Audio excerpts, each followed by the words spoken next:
Please open your Bibles with me to Ephesians chapter 4. Continuing to look at our church covenant and how that it is a reminder to each one of us of the commitment that the members of the congregation of any given church have committed to,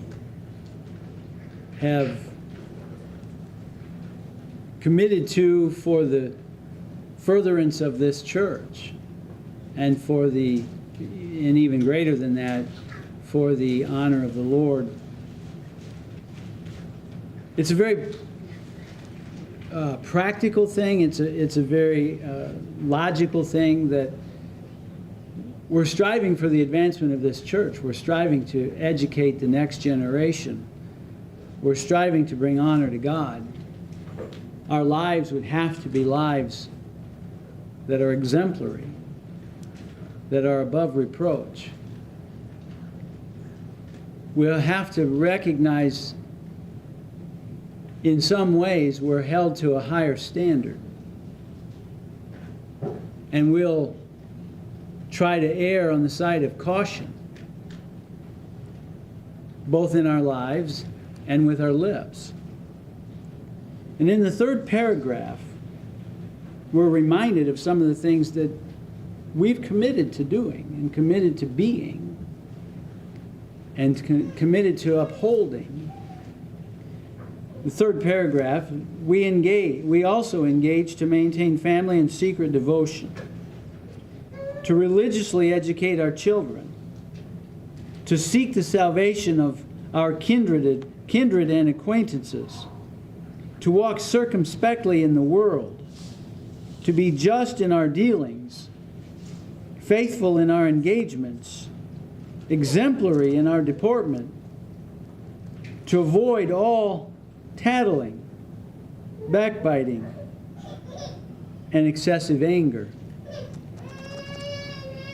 Sins of the tongue can be just as dangerous as sins of the hand, of the mind, of the feet.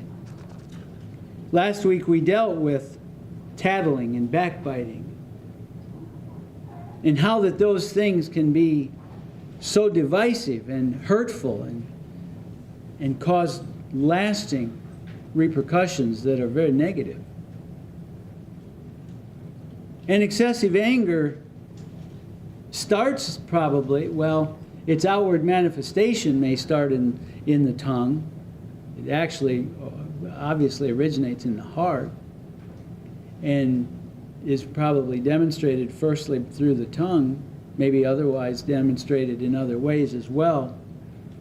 But I see it as part of that category. And our speech is to a great extent very essential to our testimony, to have our speech what it ought to be, and avoiding tattling and backbiting.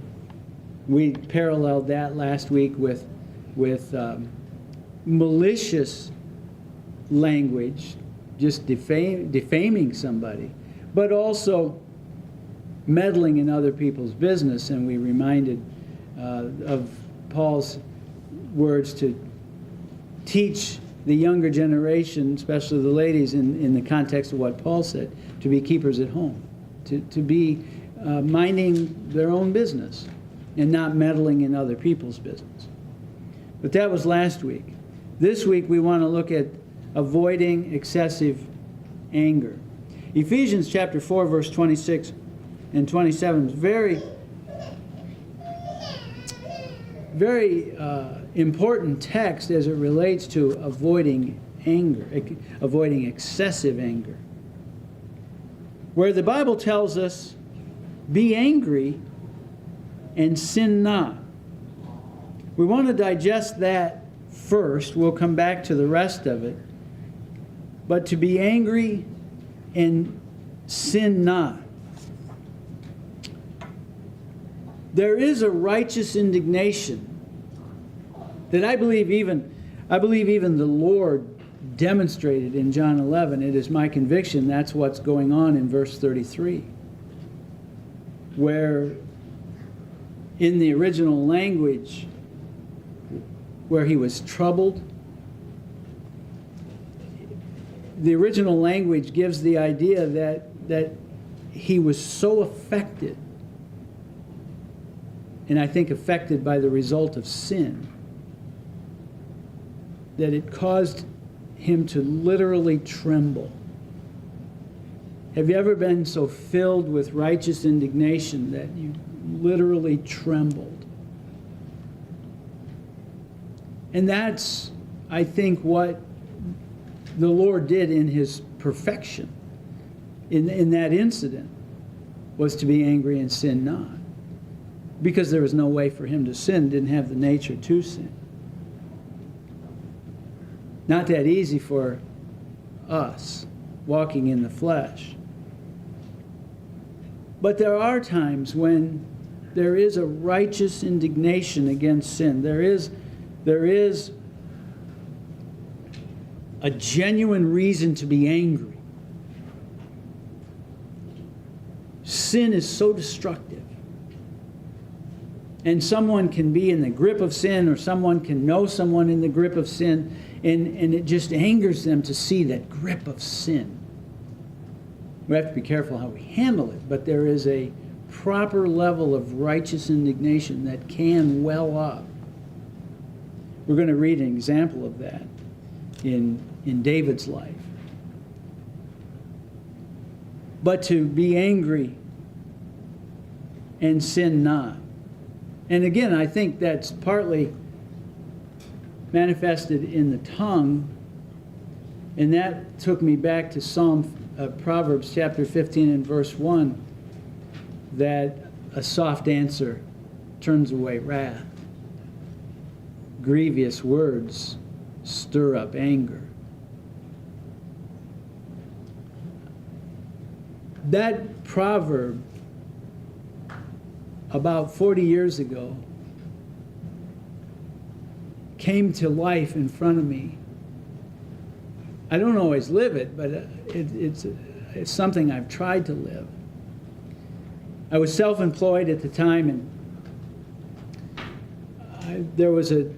it came up to a time, I don't even remember what was going on, but it came up to a time that I'd been quite a while since the fellow that I'd been working for had paid me. And I called him, and I didn't realize it when I called him, but I guess his secretary or his assistant of some sort or another put me through to him at a bad time. And I didn't know that, had no way of knowing that. And I told him who I was and reminded him I'd been working for him, and I just wondered if it would be possible to see payment on the bill that I had submitted. And he let out. I had clearly caught him at a bad time, and he didn't have time to talk to me. He didn't have inclination to worry about what I needed. I'll get to you when I get to you. And he gave me a tongue lashing and no hope and no money, and got ready to hang up. And I said, "Sir, I'm sorry to bother you. Have a good day." I don't know how those words came out of my mouth, but they did. "I'm sorry to bother you. Have a good day." And I went on about my day, and about an hour later the phone rang. And he was all kinds of apologetic. And he said, "You come up here right now, and I'll give you all the money I owe you." He said, "You caught me at a bad time." By the grace of God, I was given a soft answer. Not always perfect at that. I've tried. But that psalm was fresh on my mind. I had probably recently learned it. And the Lord gave the grace right at the right time. And a soft answer turns away wrath. I am convinced if I had screamed back at him, I wouldn't have gotten paid that day. But I didn't. And Solomon's wisdom worked, as it usually does. And a soft answer turns away wrath, but grievous words stir up anger. And we've been commanded in the Scriptures to be angry and sin not. We've been urged by the covenant to avoid excessive anger, which would start manifestly in the tongue. Look with me at an example of this. Psalm 69. Psalm 69. The psalmist, in this case David, is usually in a tough spot. He's usually in a battle or getting ready to go into a battle or just coming out of a battle. And he's usually got somebody after him, some problem on the horizon that he knows about. Read with me the first 4 verses. I've tried to cherry pick and get the thought without getting too far out in the weeds. First 4 verses, Psalm 69. Save me, O God, for the waters are come in unto my soul. I sink in deep mire where there is no standing. I am come into deep waters where the floods overflow me. I am weary of my crying. My throat is dried. Mine eyes fail while I wait on God. Jump down to verse 7 through 9. Because for thy sake I have borne reproach. David has borne reproach for the sake of God. I've borne reproach, shame hath covered my face. I'm become a stranger unto my brethren, and an alien unto my mother's children. Even in his own family, right? For the zeal of thine house hath eaten me up, and the reproaches of them that reproach thee are fallen upon me. So David is he's in deep water. He's in trouble, first 4 verses. It's over my head. It's beyond my ability to handle. What? The reproach that is bearing down upon him because of other people's hatred of God. And shame hath covered my face. I become a stranger to my own brother.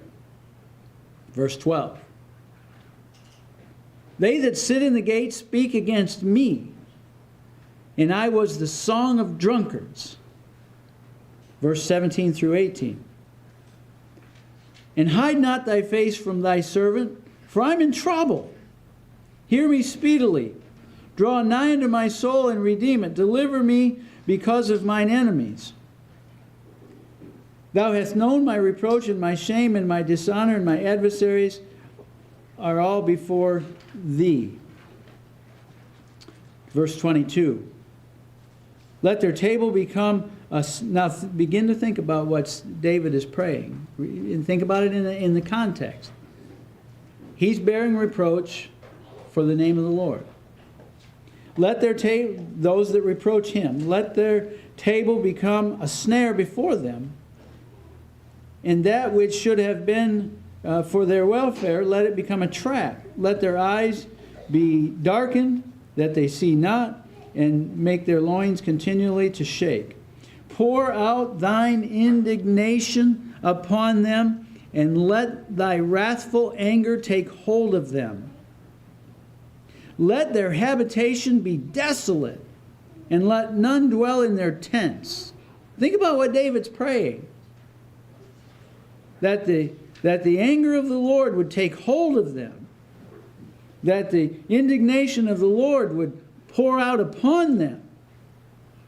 His enemies. His enemies for the Lord's sake. Let their habitation be desolate. Let none dwell in their tents. Wipe them out. Can we safely say that David is angry? But he's taken it to the Lord. And he's asked the Lord to deal with it. He didn't take it into his own hands and deal with it inappropriately. Now there's other psalms. Psalm 109 is another of this type of song. There are several psalms that David writes asking God to avenge him of some wrong someone else has done him. And he's angry at those that reproach him. He's asked God to deal. He has righteous indignation in the situation and asked God to take care of it. And there is a bona fide, real time and place for some righteous indignation. We probably have not nearly as much as we ought. But those that see the grip of sin, the grip of drugs and booze that ruins people's lives and families and so on, we're far too casual about it, probably. The grip of pornography that can ruin marriages. We shrug our shoulders and don't think that much of it. There's a right place for some righteous indignation.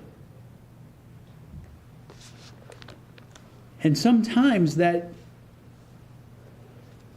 opportunity for that is right in front of our face, because like in David's case, somebody they were angry with God, and David was a follower of God, so he gets caught in the crosshairs. And it might make someone angry. And the command of Paul in Ephesians 4:26, be angry and sin not. At times that becomes the road you're walking. At times that becomes your experience, that you're in the crosshairs of someone. And it's hard for you it may well be hard for you to have that righteous indignation well up and have it not spill out in ways and forms that it shouldn't. But that's our goal. And probably most importantly, that's our goal at home. Most people probably have experienced the situation where you can have many times more patience for somebody at work, and then at the end of the day you go home and your patience is thin, and now you lose your temper. Be angry and sin not, at work, at the marketplace, at home, in the Lord's house. There'll be times when, and there's misunderstandings, there's disagreements, there's conflict, there's times when those things are there. What does this go on to say? Be angry and sin not. Let not the sun go down upon your wrath. In other words, don't let it fester. Seek to settle it. Don't let it get baked into the relationship so that years from now, it's that thing that drove a wedge between two brothers or two church members of any stripe. Don't let it be that thing that you see sometimes go on when this family won't talk to this family anymore, and they don't even know why. I remember asking my own mother what had taken place in a certain family, our family, and what has caused it so that this set of siblings won't talk to this set of siblings. And she said, I don't know. It's just that's how it's always been. This set of siblings won't talk to that set of siblings, and you just don't touch it. You just leave it alone. Something years ago happened. They let the sun go down on a problem, Now, it may not be that you can work everything out that day, but the point is, don't just let it go. Work it out. Don't let it get baked into the equation. Next verse, let's read 26 and 7 together. Be angry and sin not. Let not the sun go down upon your wrath. Neither give place to the devil. Don't give the devil the opportunity to get into your relationships. The Bible gives us principles and guidelines and instructions on how to work through things. So work through things. There might be times where there's a righteous indignation. There might be times when you've been wrong. Many times it's a misunderstanding that could be worked out through a conversation. Seek to work it out. Seek to get it settled. And we're, of course, in the church context because we're talking about the church covenant. So there's a very specific set of instructions in Matthew 18 about how to deal with getting a grievance worked out. Even if it comes to the place where the church has to decide. There's a process to get there. To not let the sun go down on your wrath. To not give place to the devil. So I had 3 proverbs that I wanted to look at in this context. Each one gives a nuanced difference. Proverbs chapter 15 and verse 18. Each one gives us a little insight into not sinning by excessive anger, or gives us insight as to some of the ramifications of it. Proverbs chapter 15 and verse 18. A wrathful man stirreth up strife. Did you ever have an acquaintance or a boss or some? I had a boss once. He was a screamer. Years and years and years ago. He just screamed. That was his way of getting people to move. Some people throw things, some people punch things. This guy screamed. And he would just stir stuff up, screaming. And after a little while, it was just him screaming. It didn't accomplish much in the long run. But for a while, he'd stir stuff up. Now, a wrathful man stirreth up strife. He doesn't stir up anything good. Just leaves a wake of bodies in the background. A wrathful man stirreth up strife, but he that is slow to anger appeaseth strife. Our actions have incredible ramifications, both positively or negatively. The ramification of the wrathful man is just strife in all directions. Stirs it up. But one slow to anger appeaseth strife. Here's where you and I need to have control over our anger. Control over our tongue.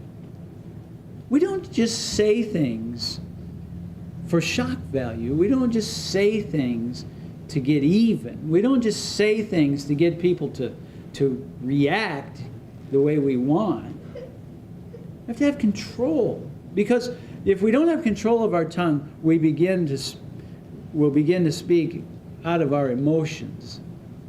And our emotions can get all fired up. And then we say things we wish we wouldn't have said. And with the realization that our actions have power, what we say has power to affect positive or negative. Look at just over on my Bible, it's just a page over, Proverbs 16:32. He that is slow to anger, again, control over one's emotions. There's something going on, and it's causing frustration. There's something going on, and it's not going the way that I had hoped for. There's something going on, and maybe it's just I'm not getting my way. Maybe it's something going on and I'm being wronged. But he that is slow to anger is better than the mighty, and he that ruleth his spirit than he that taketh a city. You may, by being in control of your emotions, are described as being stronger than the mighty, than the powerful, than the conqueror, because he has or she has control of her emotions. They have control, and then you have control over your tongue. And to have that kind of control when it's really hard are described as in verse 32. Better than the mighty, and he that ruleth his spirit than he that taketh a city, than the warrior. You may have some tremendous power and influence over the situation, again, positively and negatively. And we need to control our emotions and our temper and our words, so that we, brother, my first pastor always said, it's not new, and I've repeated it a zillion times, but keep your words soft and sweet, because someday you may have to eat them. And then another page over, Proverbs 19:11. Proverbs 19:11, the discretion of a man deferreth his anger, and it is glory to pass over a transgression.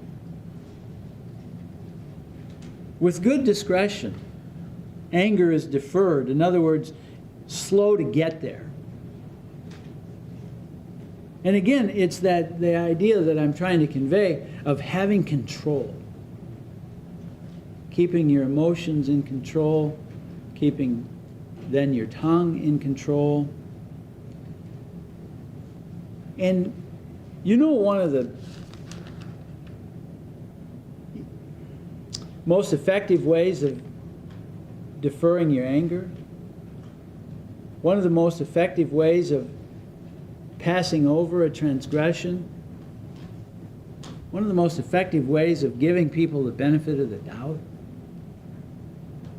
is just to remember that they are like you are, but dust.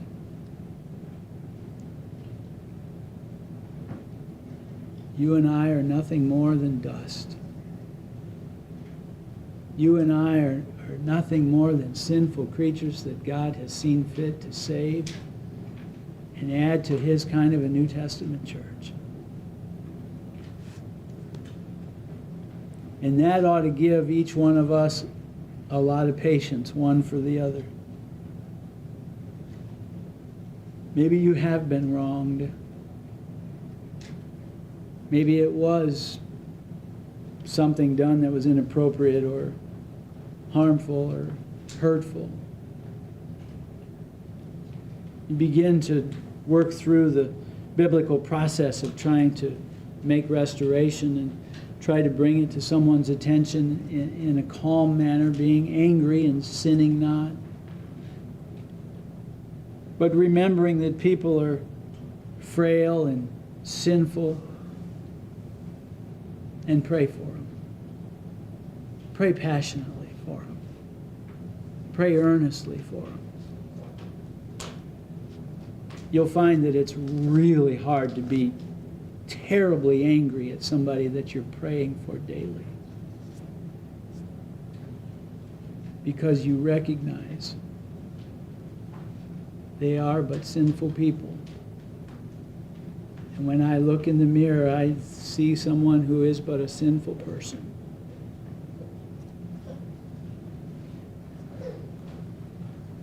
Be angry and sin not.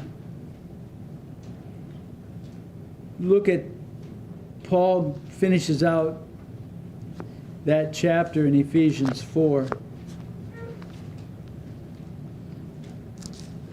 That chapter in Ephesians chapter 4,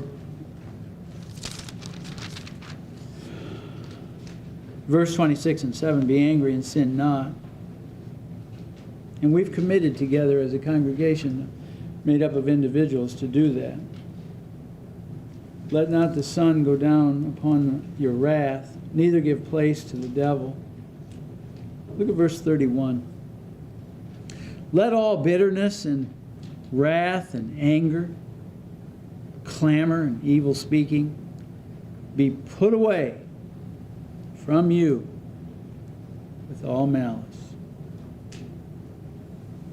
Some of those things that you put off as you strive to put on the new man. It's just that our covenant highlights that thought. A good thought. Reminds me of my responsibility to avoid sins of the tongue. Reminds me of my responsibility. There will be times when I might have some righteous indignation, but to deal with that properly. To deal with it properly, exercising self-control over my emotions, my speech.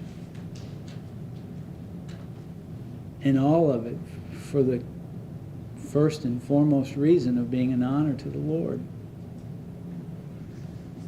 And then for the benefit of your church, for the benefit of your family, for the benefit of your own well-being.